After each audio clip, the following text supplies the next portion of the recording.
yéen a ngi ci entretien du jour ak Pa Assane Seck donc fi ma bëgg a dugg ak yow. ba tey ci 100 jours yi le président Bassirou Diomaye Diakhar Faye dafay janook ko taskatu xibaar yi suba. ci samedi incha allah ngeen baal ma. mais dañu ciblé. ay média RTS mu nga ci biir. Walf mu ngi ci biir. Sud FM ñu ngi ci biir. télévision Futur Média ñu ngi ci biir. gis nañu aussi sans limite mu ngi ci biir.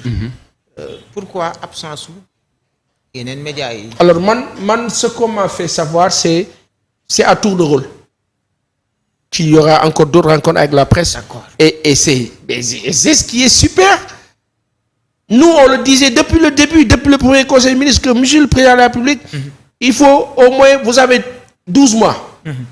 Les 12 mois, c'est 3 fois 4, 12. Donc, chaque 4 mois, wala chaque 3 mois plutôt, président bi toog ak la presse. ak presse bi. Donc, bu toog ñi tey bii di ñëw mu toog ñee et ainsi de suite. On ne sait pas en tout cas ce qui est encore meilleur et mieux, c'est que ñu wax nu ne président bi nee na du am censure dina tontu question bu ñu ko mënti laaj. loolu ça ay daawul am fii. waaw gars yi dañ daan génn ci biti. laa ilaaha illallaah pour communiquer loolu tamit c'est. ma ne la naam il faut protéger le président, il faut un protocole d'entretien, il faut tout ce qu'il faut. C'est l'État, c'est le chef de l'État. Mais le fait de dire que censure du am, mais c'est excellent. C'est un pas. Un grand pas d'ailleurs. am na ñoo xam ne daawuñu dugg ca palais ba. tey ñeneen na nga fay dugg ñu bëri la presse la tey am nañu accès palais. ku ci bëgg information boo demee ñu déglu la. boo amee rendez-vous. C'est ça qui est bien.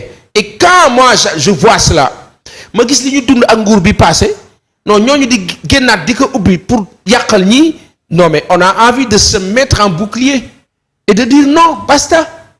te loolu la Sénégalais yi war a def taxaw ci kanamu ñëpp ne leen hey nañu protéger nguur gi itam di informer population bi ni mu waree di leen wax li nekk bu ko defee ñu leen di gën di wóolu di gën di jàpp loolu la ma gëm. donc muy lu am solo ci face à la presse donc.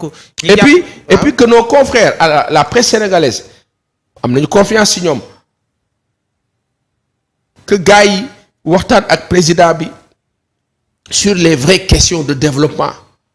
Pas sur les railleries opposition bi nee nañu non please quoi nañ wax ak moom ci ay questions économiques de politique de développement wax ak moom sur des questions géopolitiques géostratégiques et d'écostratégie vraiment élever la barre président bi tontu ci ñu xam fan la ñuy taxawee loolu la ma am yaakaar te moom la ma gëm.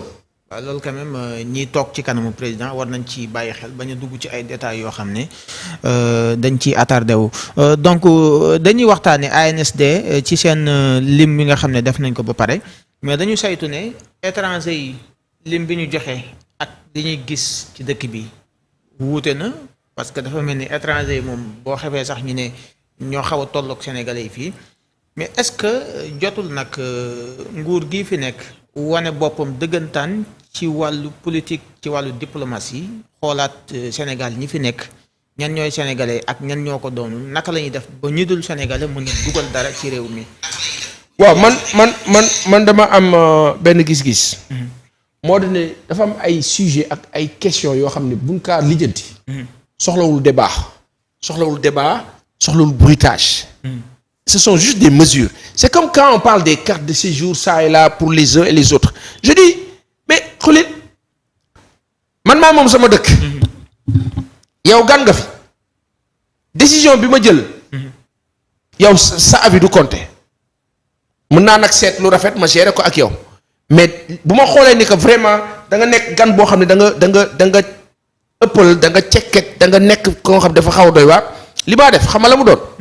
mais damay jël sama décision boo xëyee suba jàkkaarloog décision bi ni plus ni moins boo xëyee suba gis décision bi nga ne waa mais ñu ne la boroom kër gi moo wax xaw ma nag comprendre nga bu baax c'est-à-dire que les cartes de séjour l'étranger qui vit chez nous ANSD def na son calcul et cetera ñii ñu ngi fii nekkuñu fii communauté bii ak bii comme sénégalais yi ñuy nekkee partout dans le monde jàpp naa ne li gën a important ce genre de question bu ñu kaa lijjanti état daf ko war a lijjanti underground ci suuf. te ñenn ñi ni ñu fi duggee ba dem ba am pièce d'identité ak yëpp état bi xam na ko. à lui de le régler mais de façon subtile et intelligente. loolu la ma gëm. bañ a jur benn bruit bi. waay benn coow loolu la ma gëm. pour mu bañ a indi benn. waay discrimination ak li ci aju. donc président Bassirou Diomaye Diakhar Faye la ñuy xool fa mu nekk ca CEDEAO ak AES parce que dañ ko dénk mission. facilitateur. mais avant mission facilitateur ñu gis CEDEAO génn communiqué. ne képp ku bokk ci AES pour nga dugg ci zone UEMOA ci zone CEDEAO fokk rek da ngay laaj visa ba noppi ne ko doxal nag nga fexe jubóole ñu ak ñooñu nekkul benn pièce bu ñu tànn sànni ko ci biir saraxe ko ban jàngat ngay def ci boobu détail. non déjà que moi pour man le président warul sax nangu loolu. mission bi ñu ko dénk ni c'est périlleux et encore que. Déjà boo dégloo les forums et plateformes burkinabé malien ak nigérien les peuples de ces pays-là parlent. ñu ngi yekk suñu président lu mel ni xeme. waaye lu ne mu ngi koy dégg. lu extraordinaire. da ngay tiit sax. mais parce que tubaab moo nekk di ñu diviser di ñu jaxase. Donc ça, le président ne doit pas l'accepter au vu du combat mené par le parti Pastef, par Ousmane Sonko, par lui-même, Bassirou Diomaye Diakhar Faye, et tant d'autres. Ce combat-là ne doit pas être vain.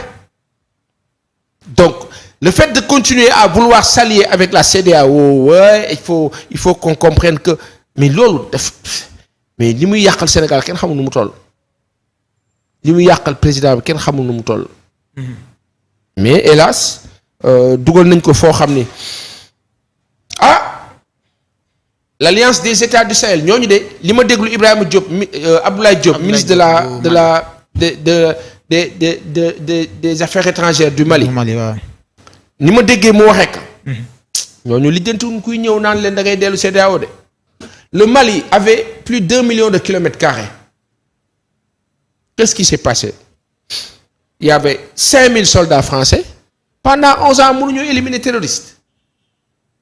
Maliens yi ñëw ànd ak les Russes 1 an 2 ans ñu régler seen problème nanguwaat seen territoire plus de 90% du territoire malien kooku boo ñëwee di ko waxi duggaat CEDEAO mais dalaa yekk lu mel ni xeme loolu lañu sant président Bassirou Diomaye Diakhar Faye et j'avoue que je dirais pas piège mais yàlla ko yàlla sàmm yàlla na ko yàlla kàttanal dimbali ko ba liñ ciy ragal du ci am parce que ñële bëggatuñu sax dégg waxi CEDEAO. Ils ont souffert le martyre koo xam ni tiim na sa waa dëkk faat leen def leen loolu su ñëwaatee ne la mën naa la jàppale dama laa dimbali mais du sotti dalaa nax daf lay nax.